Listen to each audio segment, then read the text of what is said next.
राशि कहे आपण किए, कर्म कहे आपण कौन हेबे। नमस्कार बंधुगण, मु सागर, कलाकार सागर संगम एस्ट्रोलॉजी ज्योतिष ज्ञान एंड कर्म चैनल को आपण मानक स्वागत जनाउछि। आज आम आलोचना करिबा कन्या राशि पई एही मार्च मास 2026 किपरि रहिबो। ग्रह मानकर स्थिति कौन रही, नवग्रह माने की फल देबे, सबकिछि स्वास्थ्य, शिक्षा, love relation, finance, married life, job और प्रोफेशन, बिजनेस विषय रे डिटेल्स रे आलोचना करिबा। आसंतु नजर पकाइबा ग्रह गोचर उपरे। कन्या राशि पई ग्रह मानकर स्थिति कौन रही। आपणकर राशि रु सप्तम रे शनि अवस्थान करछंती। मार्च 2 तारिख परे शुक्र मध्य सप्तम रे संयुक्त होई अवस्थान करिवे। षष्ठ भाव रे अछंती राहु, मंगल, रवि एवं बुध। मार्च 15 तारिख पर रवि मध्य सप्तम रे अवस्थान करेंगे। दशम रे अछंती बृहस्पति एवं द्वादश रे केतु अवस्थान करछंती। सर्वप्रथमे जानिबा एही मासरे आपणकर स्वास्थ्य किपरि रहिबो। फास्ट हाउस आमर शरीर, आम इम्यूनिटी रो भाव, अधिपति हेले बुध। बुध अछंती षष्ठ भाव रे, रवि, मंगल, राहुଙ୍କ सहित। मासटी अल्प चापपूर्ण रहिबो। पुराणा रोग मुंड उठै पारे। साधारण भाव में कहबाकू गले बुध सहित राहुयुक्त होइथिबारु skin infection, allergy, nervous system disorder, gas, acidity एसबू देखा दे पारे। जेहेतु बुध दुईटी अग्नि तत्वर ग्रह रवि एवं मंगल सहित अछंती, viral fever, BP up down मध्य रहिबो। फेस रे ब्लैक स्पॉट मध्य रही पारे। हेडाक रहिबो, माइग्रेन पेन रहिबो, खंडिया खाबरा हबार मध्य जोग रही। काहेकि ना अष्टमाधिपति मंगल षष्ठ भाव रे लग्नाधिपति युक्त ही रहउचंती। तेणुकरी छोट मोट दुर्घटना घटी पारे असावधानता हेतु। जदि गाड़ी फाड़ी चलाउचंती तेबे टिके सतर्क रे चलेबे। ओभर थिंकिंग रहिबो, स्लीप डिस्टर्बेंस मझिरे मझिरे हे पारे। चिड़ापण अधिक देखा देबो। मार्च मासर 10 तारिख रु 25 तारिख मध्य स्वास्थ्य प्रति टिके जत्नवान हेबा जरूरी। फास्ट फूड, ऑयल फूड को अवॉइड करंतु। ओवरऑल जदि कहबी एही मार्च मासरे कन्या राशि रो स्वास्थ्य अवस्था साधारण ठारू टिके दुर्बल रहिबो। एबे आलोचना करिबा शिक्षा विषय रे। पंचम भाव शिक्षार भाव। पंचमाधिपति शनि सप्तम रे शुक्रଙ୍କ सहित अछंती। शुक्र मीन राशि रे उच्चस्थ एवं शुक्र नवमपति। नवम भाव होउची उच्च शिक्षार भाव। तेणु यही मार्च मासरे विद्यार्थी मानक पई अत्यंत शुभ फल रही। शनि शुक्र एठारे राजयोग सृष्टि करुछंती। शुक्र हेले क्रिएटिविटी, आर्ट, शनि हेले डिसिप्लिन आउ पेशेंस रो कारक ग्रह। तेणु competitive exam, higher study, art, design, media, journalism and mass communication, psychology रे विद्यार्थी माने भल करिवे। मेडिकल, नर्सिंग, क्रिएटिव फील्ड रे प्लानिंग करुवा विद्यार्थी मानक पई बहुत भल सुजोग रही। शुक्र होउचंती नवमाधिपति। उच्चस्थ जेहेतु अछंती एब्रॉड स्टडी रो सुजोग आसपारे। कई हायर स्टडी पई out of state, out of native मध्य जाई पारंती। टीचर, प्रोफेसर एवं पेरेंट्स मानकर सहयोग स्टूडेंट्स मानक ऊपर रहिबो। एग्जाम रे से माने भल करिवे। भल स्कूल कॉलेज रे एडमिशन मध्य होई जिवो। लक सपोर्ट करिवो। शनि जेहेतु slow moving planet, mindset करिया पई विद्यार्थी मानकु टिके टाइम लागि पारे। जेहेतु शुक्र उच्चस्थ अछंती, क्रिएटिव थिंकिंग भल रहिबो, मेमोरी पावर भी भल रहिबो, कॉन्सेप्ट क्लियर रहिबो। किंतु शनि को पई डिसीजन टिके स्लो हबो। मार्च मासर मध्य भाग ठारू इंप्रूवमेंट अधिक रहिछि। इंटरव्यू, भाइबा, प्रेजेंटेशन रे विद्यार्थी माने भल करिवे। एबे आलोचना करिबा फाइनेंस विषय रे। आर्थिक स्थिति एही मासरे किपरि रहिबो। द्वितीय भाव धनर भाव, सेविंग्स भाव, परिवार आय को बुझाए। द्वितीय पति शुक्र सप्तम भाव रे शनि सहित एवं द्वितीय भाव को बृहस्पति शुभ दृष्टि रही।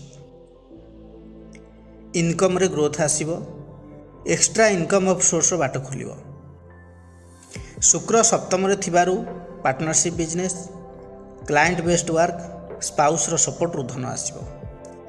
शनि धन देवे किंतु स्लो, हठात लाभ नुहे, टिके टाइम लगे। खर्च उपरे नियंत्रण आसीबो। बृहस्पतिंकर दृष्टि द्वितीय भाव जेहेतु रोचे सेविंग्स बढ़िबो। पूर्वर जो फाइनान्स पई चिंता करुथिले एई मासरे से चिंता दूर हेबो। बाकी पड़िथिबा टंका मध्य मिलिबो। ओवरऑल जदि कहबी कन्या राशि पई धनर स्थिति एई मासरे ठीक ठाक रहिबो। आय आसीबो एवं संचय मध्य हेबो। एबे आलोचना करिबा लव रिलेशन विषय रे। सेई पंचम भाव प्रेमर भाव, इमोशनर भाव, अट्रैक्शन भाव, रोमांसर भाव। पंचमाधिपति शनि सप्तम केन्द्र शुक्र सहित अछंती। शुक्र होउचंती प्रेमर कारक ग्रह। यही ग्रह संजोग कहूची लव स्लो स्टार्ट हेबो। भावना किंतु गभीर रहिबो। एक्सप्रेशन कम रहिबो। पार्टनर को प्रति आपण लॉयल रहिबे। लॉन्ग टर्म रिलेशन रहिबो। कथा मैरिज आड़ को मध्य जाई पारे।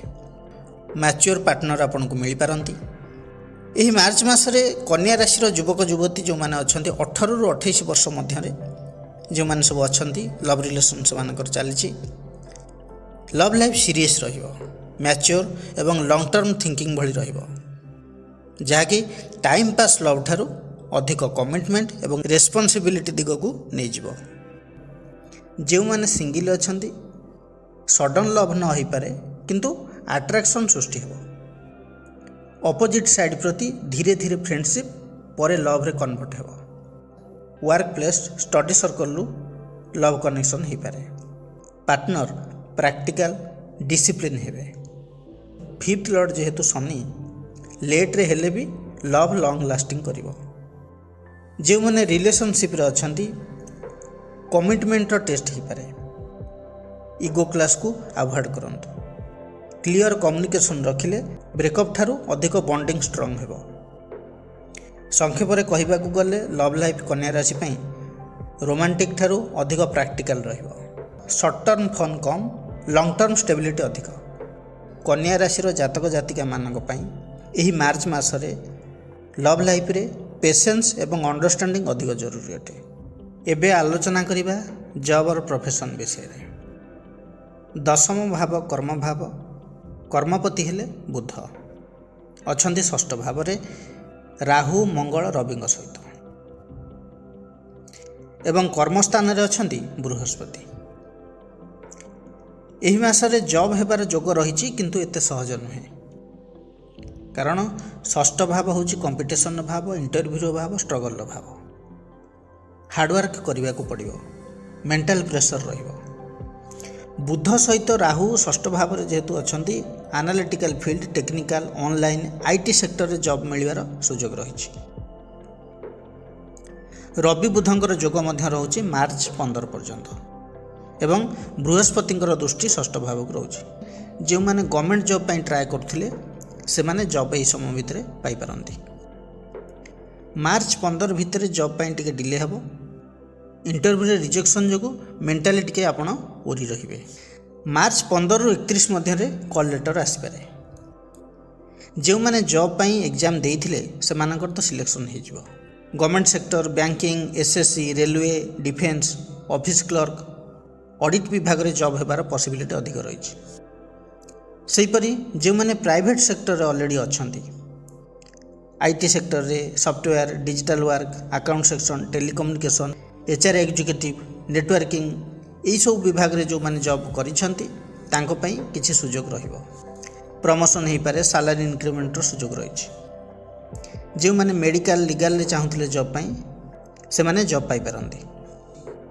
जो माने digital marketing, communication job, online, customer service रे इन्वॉल्व अछंती से माने शुभ फल पाइबे। जेहेतु कर्माधिपति बुध एते गुड़िए ग्रह सहित षष्ठ भाव रे अछंती partnership, business, speculation, share market, political based job रे समस्या टिके आसी पारे। जदि पॉजिटिव साइड रो देखिबा तबे बृहस्पति कर्मस्थान रे अवस्थान करछंती। सीनियर ऑफिसर, एक्सपीरियंस पर्सन को सहायता मिलिबो। रेफरेंस रे मध्य केई जॉब पाई पारंती। जॉब सहित रेस्पेक्ट मिलिबो एवं स्टेबिलिटी आसीबो। एबे आलोचना करिबा विवाह और दाम्पत्य जीवन विषय रे। सप्तम भाव विवाह दाम्पत्य जीवनर भाव। सप्तमाधिपति हेले बृहस्पति अछंती दशम रे मिथुन राशि रे। ସପ୍ତମରେ ଅଛନ୍ତି ଶୁକ୍ର ଏବଂ ଶନି। ଅଧିକାଂଶ କନ୍ୟା ରାଶିର ଜାତକ ଜାତିକା ମାନଙ୍କର ଏହି ମାର୍ଚ୍ଚରେ ବିବାହ ହୋଇଯିବ, ଆନୁଷ୍ଠାନିକ ଭାବରେ ବିବାହ ହେବ। ସପ୍ତମରେ ଶୁକ୍ର ଯେହେତୁ ଅଛନ୍ତି ଉଚ୍ଚସ୍ଥ, ଆକର୍ଷଣ ଭାବ ରହିବ। ପଞ୍ଚମାଧିପତି ଶନି ଯେହେତୁ ଅଛନ୍ତି, ପାରିବାରିକ ଦାୟିତ୍ୱ ଟିକେ ବଢ଼ିବ। ସପ୍ତମାଧିପତି ବୃହସ୍ପତି କର୍ମସ୍ଥାନରେ ତ ଅଛନ୍ତି, ଲାଇଫ୍ ପାର୍ଟନର ଜବ୍ କରିଥିବାର ସୂଚନା ମିଳୁଛି, କିମ୍ବା ବିବାହ ପରେ ଷ୍ଟାଟସ୍ ଉଭୟଙ୍କର ବୃଦ୍ଧି ପାଇପାରେ। ମାର୍ଚ୍ଚ 15 ପରେ ରବି ସପ୍ତମ ଭାବରେ ରହିବେ। ଶନି ମଧ୍ୟ ସପ୍ତମରେ ଅଛନ୍ତି, ତେଣୁକରି ଶନି ଆଉ ରବି ପରସ୍ପର ଶତ୍ରୁ। ଛୋଟ ଛୋଟ କଥାକୁ ନେଇ ଇଗୋ ଇସ୍ୟୁ ରହିବ। ପଜିଟିଭ୍ ଦୃଷ୍ଟିରୁ ଯଦି ଦେଖିବା, ଡିସିସନ୍ କ୍ଲିଅର୍ ହେବ, ପୁରୁଣା ରିଲେସନସିପ୍ ସାମ୍ନାକୁ ଆସିବ, ଫେକ୍ ରିଲେସନସିପ୍ ବ୍ରେକ୍ ହେବ। ଅନେକ ଦିନର ଲଭ୍ ଶେଷରେ ମ୍ୟାରେଜର ରୂପ ନେବ। ଯେଉଁମାନେ ଅଲରେଡ଼ି ମ୍ୟାରେଡ୍ ସେମାନଙ୍କର ବଣ୍ଡିଂ ଭଲ ରହିବ। ଜୀବନସାଥୀ ଦାୟିତ୍ୱବାନ ହେବେ, ଫାଇନାନ୍ସିଆଲ ଇମ୍ପ୍ରୁଭମେଣ୍ଟ ହେବାର ଯୋଗ ଦେଖାଉଛି। ଶନି ରବି ଯେହେତୁ ପରସ୍ପର ଶତ୍ରୁ, ଟିକେ ଇମୋସନାଲ ଡିଷ୍ଟର୍ବାନ୍ସ ତ ରହିବ ନିଶ୍ଚିତ ଭାବରେ। ୱାର୍କ ପ୍ରେସର ଯୋଗୁଁ ପରସ୍ପର ଟାଇମ୍ ସ୍ପେଣ୍ଡ କରିବାକୁ ସମୟ ପାଇବେ ନାହିଁ। ନହେଲେ ଓଭରଅଲ୍ ଯଦି କହିବି, ଦାମ୍ପତ୍ୟ ଜୀବନରେ ପଜିଟିଭିଟି ଅଧିକ ରହିବ। ଏବେ ଆଲୋଚନା କରିବା ବିଜନେସ୍ ବିଷୟରେ। ସପ୍ତମ ଭାବ ବ୍ୟବସାୟର ଭାବ। ସପ୍ତମାଧିପତି ବୃହସ୍ପତି ଦଶମରେ ଅବସ୍ଥାନ କରୁଛନ୍ତି। ସପ୍ତମରେ ଅଛନ୍ତି ଶନି ଏବଂ ଶୁକ୍ର। ଏହି ମାସ ସ୍ଲୋ ବଟ୍ ଷ୍ଟେବୁଲ୍ ଗ୍ରୋଥ୍ ରହିବ ବିଜନେସ୍ରେ। ଶନି ସପ୍ତମରେ ଥିବାରୁ କଠିନ ପରିଶ୍ରମ ତ ନିଶ୍ଚିତ ଭାବରେ ରହିବ। ବିଜନେସ୍ରେ ମ୍ୟାଚ୍ୟୁର ରେସ୍ପନ୍ସିବୁଲ୍ ପାର୍ଟନର ମିଳିପାରନ୍ତି। ଲିଗାଲ୍ ଏଗ୍ରିମେଣ୍ଟ, ରିଟିନ୍ କଣ୍ଟ୍ରାକ୍ଟ ବହୁତ ଜରୁରୀ। ଲାଇଫ୍ ପାର୍ଟନରଙ୍କ ନେମ୍ରେ ବିଜନେସ୍ କରିଲେ ଭଲ ଫଳ ମିଳିପାରେ। ସପ୍ତମାଧିପତି ବୃହସ୍ପତି ଯେହେତୁ ଦଶମରେ ଅଛନ୍ତି, ବିଜନେସ୍ ଦ୍ୱାରା ନେମ୍ ଫେମ୍ ଏବଂ ଅଥରିଟି ମିଳିବ। ଗଭର୍ଣ୍ଣମେଣ୍ଟ କର୍ପୋରେଟ୍ ଲିଙ୍କରୁ ଲାଭ ମିଳିବ। ସିନିୟର ଅଫିସର କିମ୍ବା ମେଣ୍ଟର୍ସଙ୍କ ଠାରୁ ସପୋର୍ଟ ମିଳିବ। ବିଜନେସ୍ ଧୀରେ ଧୀରେ ଏଷ୍ଟାବ୍ଲିଶ ଲେବୁଲକୁ ଯିବ। ଶୁକ୍ର ଯେହେତୁ ସପ୍ତମରେ ଅଛନ୍ତି, ଉଚ୍ଚସ୍ଥ ଅଛନ୍ତି, ଏହି ମାସରେ ଫ୍ୟାସନ୍, କସ୍ମେଟିକ୍ସ, ଗାର୍ମେଣ୍ଟସ୍ ଏହିସବୁ ବିଜନେସ୍ ଭଲ ଚାଲିବ।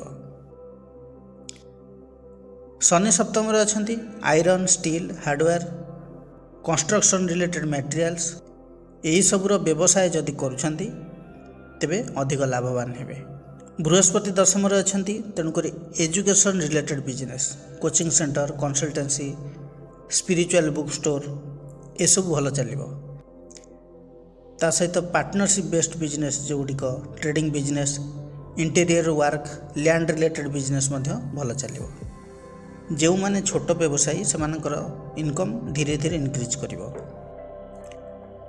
ଓଲ୍ଡ କଷ୍ଟମର୍ସ ଫେରିବେ, କିନ୍ତୁ କ୍ୟାଶ୍ ଫ୍ଲୋ ଟିକେ ସ୍ଲୋ ରହିବ।